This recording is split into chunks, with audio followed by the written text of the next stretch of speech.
On se rend au Conseil national de transition où un accord cadre et un autre accord mandat entre la Guinée et la Banque islamique pour le financement du projet d'amélioration de l'accès à l'électricité ont été examinés et adoptés. C'était à l'occasion d'une plénière qui s'est tenue en présence des ministres de l'énergie et celui de l'économie et des finances. Le point avec Mohamed Chelifso.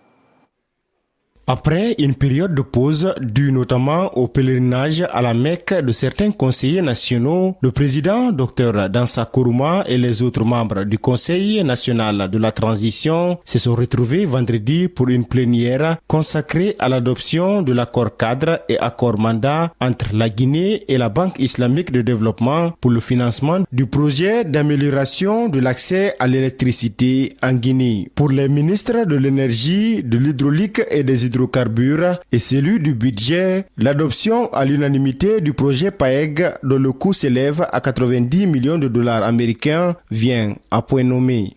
Non seulement le réseau à partir de EDG, mais aussi les réseaux à partir des localités rurales qui sont mis en exécution à travers l'Agence guinéenne d'électrification rurale. Le réseau, c'est aux alentours de 46% de taux d'accès à l'électrification rurale. Je pense que la mise en œuvre correcte de ce projet, ça va permettre d'augmenter de façon considérable le taux d'accès à l'électricité. Nous avons signé avec l'Agence française de développement et l'ambassade de France un projet de 60 millions de dollars pour le transport d'énergie de l'Insan vers Mania pour stabiliser le courant à Conakry, mais aussi continuer à étendre l'électricité sur toute l'étendue du territoire national. C'est ce qui permet aujourd'hui de soutenir la croissance, cette croissance qui permet à la Guinée d'être une économie résiliente aujourd'hui.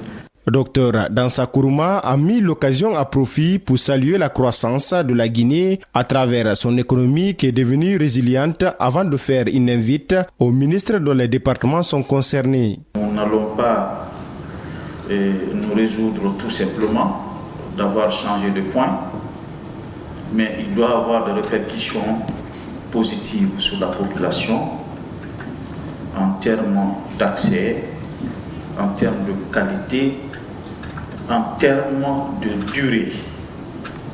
C'est extrêmement important.